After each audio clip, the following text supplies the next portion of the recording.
they had an opportunity to play in a scrimmage already, and they learned a lot from that. So you're going to hear more about those details and how the game might have already surprised them a bit and how that's going to modify their getting ready for their first event. But we got a lot to dive into in this robot. We're going to be diving into the Coaxial Swerve drivetrain for it, some of the custom machining that's been done with that. They have a really awesome intake, transfer, and shooter all the way through for that you really got to pay attention to. Some great custom work that's being done with that, and especially that transfer process going into their turreted hood shooter. Just a lot of great stuff to dive into for that. A little bit more on their software architecture as well, and how they're implementing auto aim using the Limelight 3A camera and turret as well too. So let's learn more about their awesome progress here coming up on the FTC Open Alliance show. This video on fun is brought to you by our viewers, supporters, members, and also in partnership with the following. Studica Robotics is inspiring teams to build better robots with their new array of FTC team options. Check out their updated bevel gears and Maverick hex shaft motors, planetary gearbox options, and 6mm hex components and shafts for extreme power transmission. Go to studica.com/robots to learn more and apply for discounts. For over 100 years, Kettering University has offered a better education because from day one, that education has been built on hands-on, co-op learning. Kettering's impressive alumni network includes founders, presidents, CEOs, and frontrunners who have a reputation for transforming industries with their resolute leadership. Apply today at kettering.edu/first. And let's welcome on to the FTC Open Alliance show. It's 23511 Seattle Solvers coming out of Washington State. Guys, I mean, this is obviously a very impressive machine you put together already, so I can't wait to dive more into it. I know I got to see some of it in the scrimmage that you had already, and it's just a lot of great stuff that we're going to be talking about. So why don't you introduce yourselves, let us know what you do on your team, and let's jump right into some of the cool stuff on this robot. Yeah, thank you. I'm Socket. I'm our design lead, and I also do programming. I'm Arish. I'm our programming lead, and I also work on the finance. I'm Viraj. I'm the build lead. I also work on outreach and design. I'm Ishan. I'm the outreach lead. I also work on finance and CAD. Yeah, so the first thing we're gonna go over is kind of our chassis and our drivetrain. So one thing unique, you can flip that over. So one thing unique we have this year is a custom coaxial swerve drivetrain. So this is actually our second version. We made one over the off season last year, and then we made this current version over this off season this summer, and we incorporated it onto our robot for this season because we saw that it's an open field. There's lots of opportunities for like quick rotation, fast acceleration is required. So that's why we decided to go with the swerve drive. And these just have four independently pivoting wheels, and they're each of the pivots are powered by Axon Mini, and then the wheel is just powered by a bare motor that's belted down to I think it's around like 8 feet per second for the final robot. And we can probably show the module from the side view, but this is like the side view where you have the wheel, and then you have the axon. I can probably move the camera a little bit closer as well. And Socket, But did yeah, your so did that your was team have any challenges in regards to trying to get the packaging right? You know, going with the sword drive modules and stuff too, like versus a mechanic wheel or anything like that. What were some of the differences in terms of getting everything packaged correctly? Yeah, so our second version of our swerve module is actually slightly bigger than our V1. In our V1, we tried to package it into like 56mm wide parallel plates, which is the kind of the main structure that we've been familiar with. But we found that that was a little too small. It was also harder to access.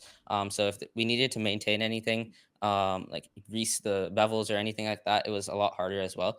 So this new serve module is actually 64mm wide, and it just allows us to better reach into the serve module and fix anything as needed. Yeah, a lot of great stuff with that. We see so many teams that are choosing to go swerve this year. The last thing I'm just going to ask you, like from teams that are still considering going swerve, is that something that you think is obtainable for like a team to try for the first time? Are there any major challenges that you found in implementing a swerve, either in regards to the software side of things or even the hardware? I think there's just a lot of small problems that come with Swerve when we try to like implement it, and that's why I'd recommend like if you're a new team, especially in season, if you haven't done Swerve before in the off season, I'd recommend against it because it took us several months to get all the programming. It was mainly rather programming that's a lot harder. We can discuss that later. But I think with the new grip force mechanisms, even we're considering having like mechanism as a fallback. So if you're a new team, I don't think Swerve is that necessary. But if you are interested, I highly recommend it for like an off-season project if you're interested. All right, let's keep moving on in this robot. What else do you want to cover? Yeah, so Ishan will talk a little bit about our active intake.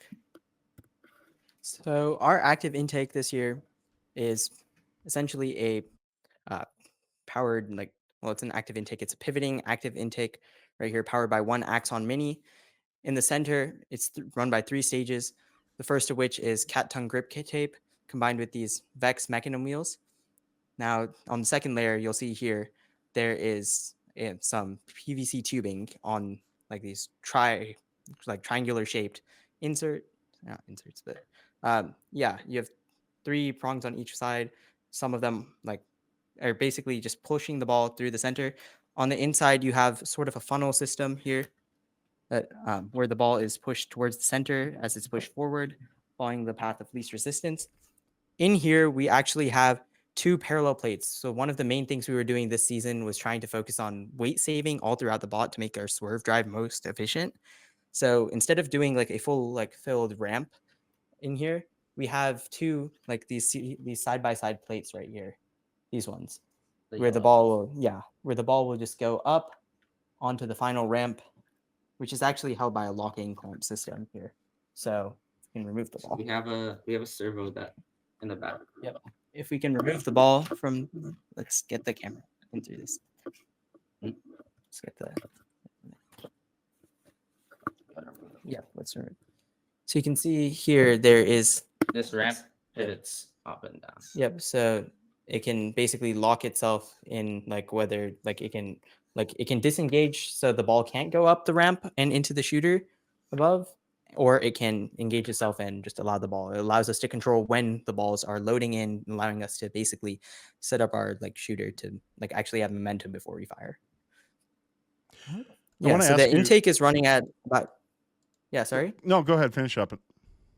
Our intake is running at about 2,300 RPM, from a bare motor inside the robot about here in the parallel plates.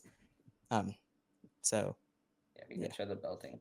It's just all the way, a few stages of belts all the way to be run by one motor on all around here.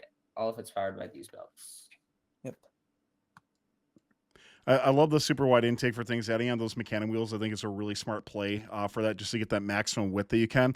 I do want to ask you, what kind of testing have you done in terms of trying to make sure that when you're indexing the balls in that you're not getting any sort of jamming or anything like that? Like I saw kind of the funnel when you went in, but is anything offset or anything like that to make sure that those balls you're not getting 2 in at a time and some sort of jam issues happening? So we're actually we kind of dealt with that a little bit in the first one.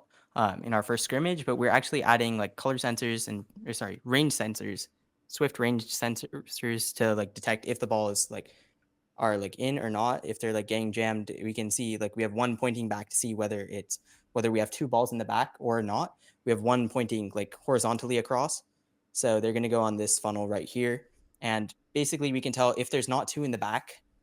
We'll be able to basically tell, and if there's just one stuck in the front. If there's one stuck in the front and there's not 2 in the back, we can tell that it's jammed. So that's something we're working on. If it's jammed, we can basically push it out a little bit, and yeah, we can move it back. The other thing that we do right now with software is we do use the current draw from the motor, and we do reverse the intake for around 200 milliseconds if we notice a spike, because generally if the intake jams, then all of the rollers will stop moving and the motor stalls. So we're able to detect that even without the distance sensors, which we do plan to add in our next iteration. We've also done, you were asking about testing earlier, this is our second version of the funnel. Third version is the one with, I said, with the distance sensors that we printed and we're going to add after our first competition this weekend.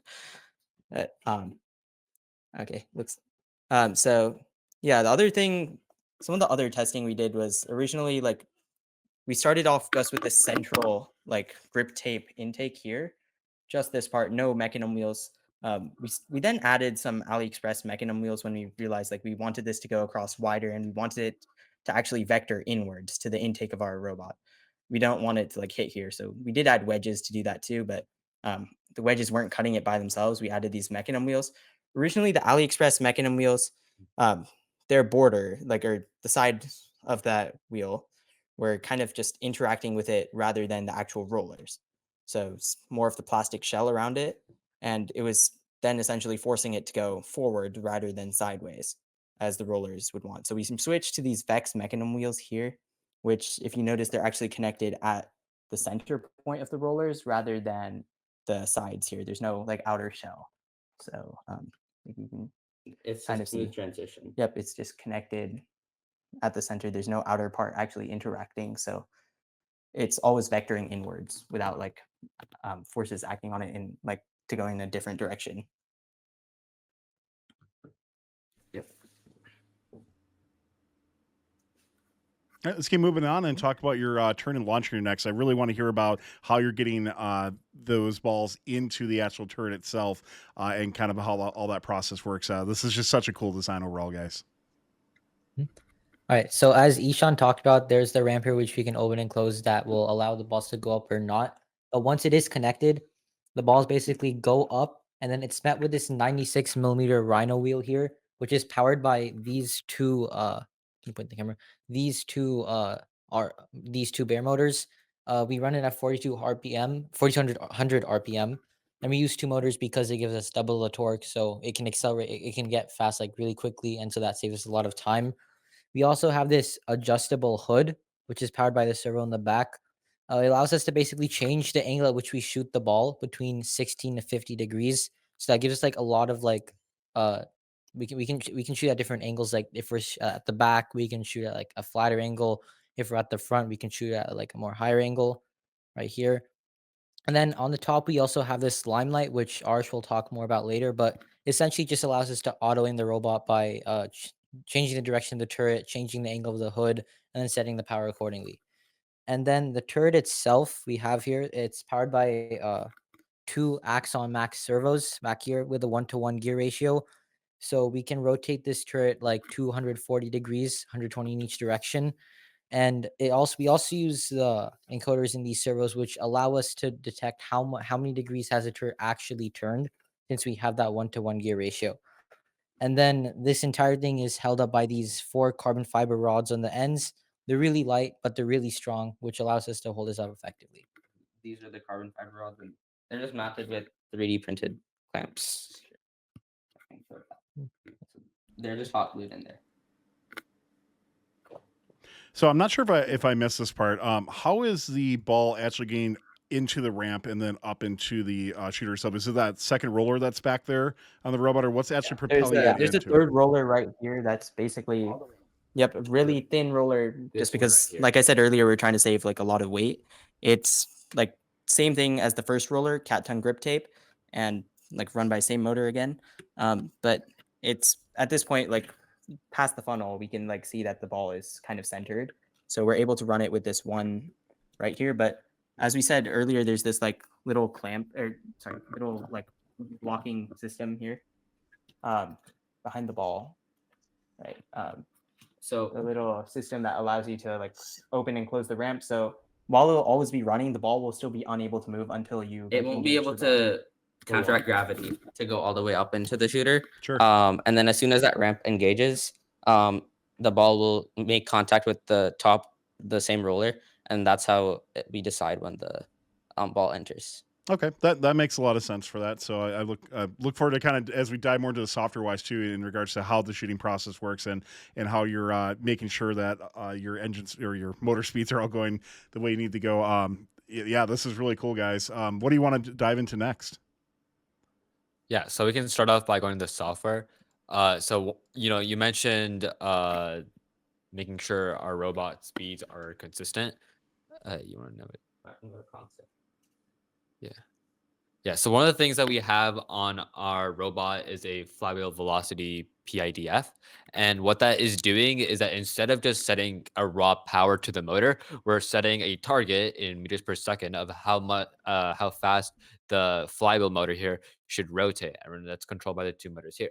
The advantage of that is that it's not dependent on robot voltage. So for example, a robot at 14 volts at 100% power is going to be a lot more powerful than a robot at maybe 12-volt battery, maybe 11 or even 10. So that means we're going to a lot more consistency at different distances, no matter where we are throughout the field, even in the back zone or in the far zone.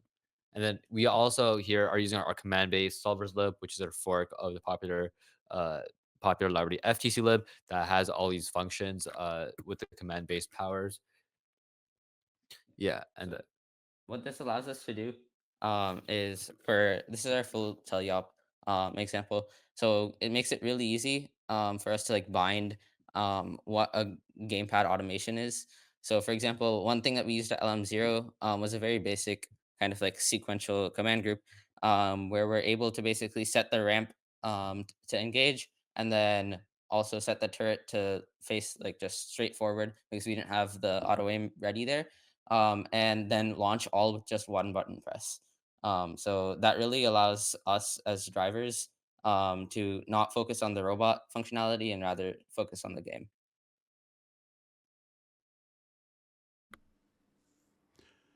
And one of the things they mentioned as well too is your team is doing some auto aiming as well that you just kind of aforementioned there. What are you looking at doing for that? Obviously, we saw the Limelight 3A on your robot, right? But what does some of the process actually look like into implementing that?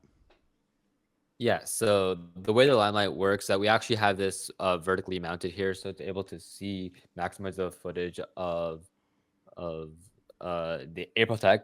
It's designed to localize only towards the April tag of the lions. So instead of using the traditional mega tag of the Limelight, we're actually using its fiducial capabilities of it to actually detect the ID tag number of the April tag. Make sure it's the correct April tag because we don't mean localizing to the opposite alliance or the obelisk tag. And using the crosshair, we're able to detect the error that the center of the camera's point of view is away from the center of the limelight. And then we're actually just moving the opposite direction of it using another set of PIDFs on the turret to get as close as possible to centered zero. So what that means is that once it runs successfully, that means the limelight will be pointing straight at the center of the April tag, meaning that the robot will be aligned towards the goal. Yeah, so that's how we kind of handle the angle side. For figuring out how far we need to actually shoot, we have a few other things. Arsh already mentioned the velocity PID, but we actually have a full set of like a method that calculates all of the math for basically what we input as a parameter is a double of the distance from the target in meters, and then it'll output essentially the required ball velocity it needs to be shot at and the hood angle, like Viraj was saying, the adjustable hood. We're able to basically calculate that from a distance. And then based on that, we're able to set it. And we're currently in the process of integrating all of the different features, but we have like individual angle control and distance control figured out. Before I let you guys go, one thing I want to ask is we mentioned before that your team has gone through a scrimmage already. You're going to be competing this weekend as well too. But what have you learned most about the DECODE game from that scrimmage so far that you're going to take into your first official competition event? I think the biggest thing that we learned at LM0 was just to make sure that we're able to consistently shoot. Because we were having some difficulties with our transfer at that time. We didn't have this funnel system and the ramp system like we do now. But I think the biggest thing is just consistency because of the number of balls that you're going to be shooting in a match. If you're only hitting maybe like 70% of your shots, then you're not scoring a lot of points. So one thing that we really prioritize going into LM1 is just having that aimbot. We're still tuning it, and we want to make it so that it's 100% consistent on the field from anywhere, rather than having inconsistencies. And last time I would ask, was there anything that like surprised you in terms of actual gameplay of Decode from that scrimmage event? Yeah. I'd say honestly, defense played a much larger role than we thought it would. We thought this year, like as it's a shooting game, right? You're shooting the balls, like there would be a decent amount of defense, but I don't think we realized just how much like it would actually come into play. Like with all like the pushing, you saw like how much like more useful, a stronger, like more powerful drivetrain is this year. Especially like seeing like Justin from Droid Force, their driver, there were like some really good defense like points in like some of our matches there where they were able to move relatively quickly and still like be able to push and interfere with other robots quite a bit actually in their shooting. So that was one thing we saw as a pretty large amount of in like our League Meet Zero or this year Rookie Rumble. A lot of that kind of that bump and run defense, right?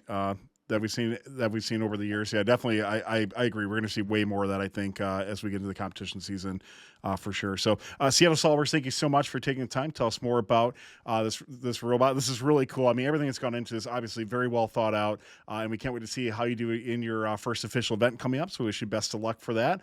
And really cool stuff, guys. Good luck the rest of the season. We can't wait to keep following your progress. Thank you. Thank you for having us. Thanks so much. Thanks for watching. Don't forget to like, subscribe, and click the bell to stay up to date on future fun videos. For over 100 years, Kettering University has offered a better education because from day one, that education has been built on hands-on, co-op learning. Kettering's impressive alumni network includes founders, presidents, CEOs, and frontrunners who have a reputation for transforming industries with their resolute leadership. Apply today at kettering.edu/first. Studica Robotics is inspiring teams to build better robots with their new array of FTC team options. Check out their updated bevel gears and Maverick hex shaft motors, Planetary gearbox options, and 6mm hex components and shafts for extreme power transmission. Go to studica.com/robots to learn more and apply for discounts.